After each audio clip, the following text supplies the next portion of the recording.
వేదికను కేసీఆర్ గారు నిర్మించి ప్రజలకు గొంతుకగా నిలవాలని, శాస్త్రీయంగా మాట్లాడాలని, ప్రజల సమస్యల మీద మనం పోరాటం చేయాలని, ప్రజల గుండె చప్పుడుగా ఉండాలని చెప్పి ఈ వేదిక నిర్మించారు. ఈ వేదికలో మాట్లాడడం వల్ల కోట్లాది మంది తెలంగాణ ప్రజల జీవితాలు మారినాయి. వాళ్ళు దోపిడీ నుంచి కాపాడబడ్డారు. ఇక్కడ మాట్లాడిన నాయకులందరూ కూడా ఆ దోపిడీ నుండి ప్రజలను రక్షించే రక్షణ కవచంలాగా మారినారు. కానీ ఈరోజు ఇదే వేదిక మీద నుంచి కాంగ్రెస్ క్షుద్ర పూజల తతంగం గురించి మాట్లాడాల్సిన పరిస్థితికి వచ్చినందుకు చాలా బాధగా ఉంది. దయచేసి తెలంగాణ ప్రజలు మమ్మలను క్షమించాలి.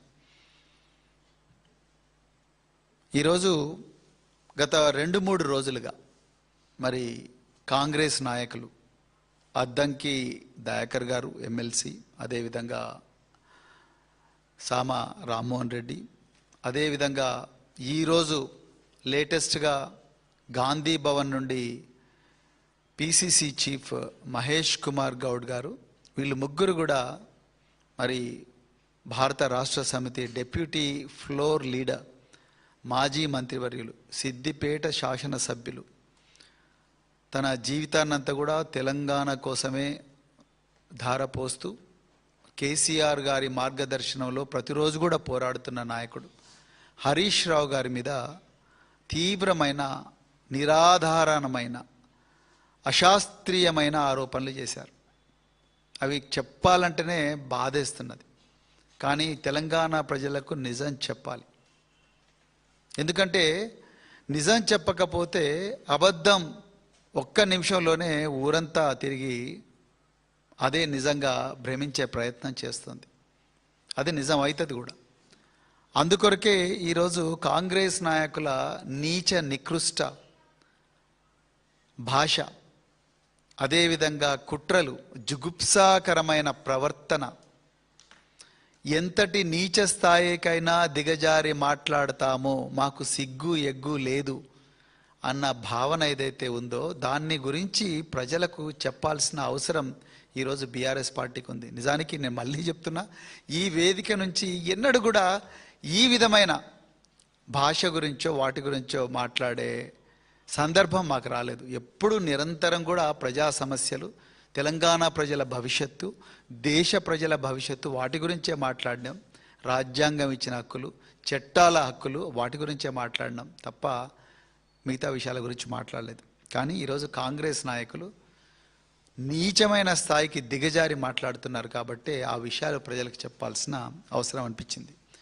ఇక రెండవది, నిన్న అద్దంకి దయాకర్ గారు, అదేవిధంగా సామ రామ్మోహన్ రెడ్డి, మహేష్ కుమార్ గౌడ్ గారు, వాళ్ళు హరీష్ రావు గారు తన జన్మదినం సందర్భంగా రకరకాల దేవుళ్లకు మొక్కుకున్నారు.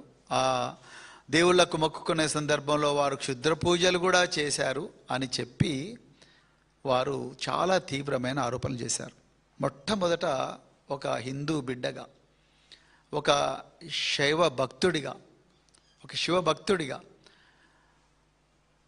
దక్షిణ కాశీ లాంటి అలంపూరు క్షేత్రంలో పుట్టిన బిడ్డగా, రేపల్లె శివ ప్రవీణ్ కుమార్గా నేను ఈరోజు కాంగ్రెస్ పార్టీ నాయకులను డిమాండ్ చేస్తున్నా, మీరు అర్జెంటుగా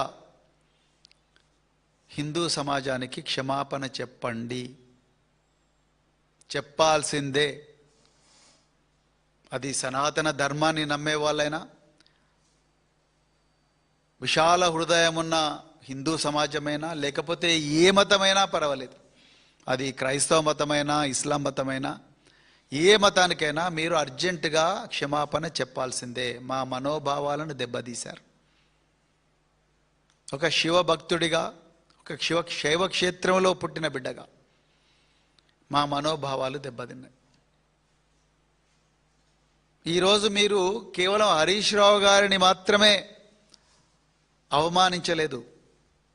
మహేష్ కుమార్ గౌడ్ గారు, నేను మిమ్మల్ని మహేష్ కుమార్ గౌడ్ గారు అంటున్నా. అద్దంకి దయాకర్ లాంటి జుగుప్సాకరమైన భాషను, వాడే సంస్కృతి మాకు లేదు. కానీ మీరు ఈరోజు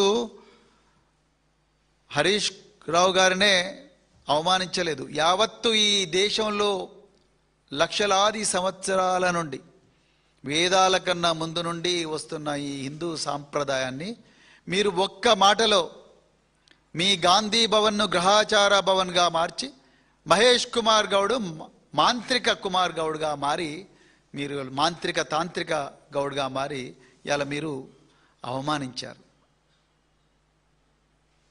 అఘోరాలను అవమానించారు. అసలు అఘోర అంటే మీనింగ్ తెలుసా మహేష్ కుమార్ గౌడ్ మీకు? ఘోర అంటే బీభత్సమైనది, అఘోర అంటే శాంతి కోసం తప్పించేది.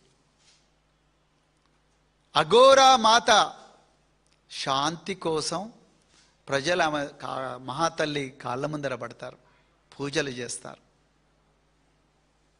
ఘోర బీభత్సం, రౌద్రం, ఉద్రేకం, రక్తపాతం. అఘోర, అఘోర శాంతి,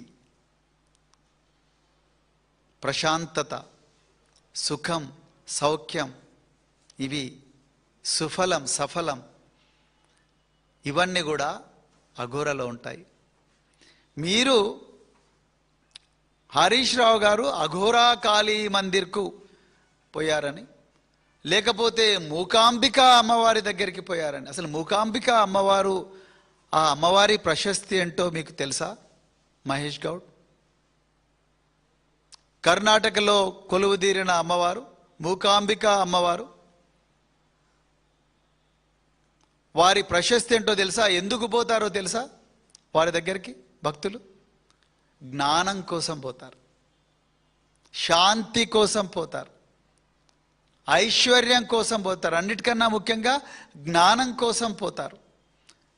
కోట్లాది మంది భక్తులు నువ్వు పుట్టక ముందు నుంచి కూడా అక్కడికి పోతూనే ఉన్నారు.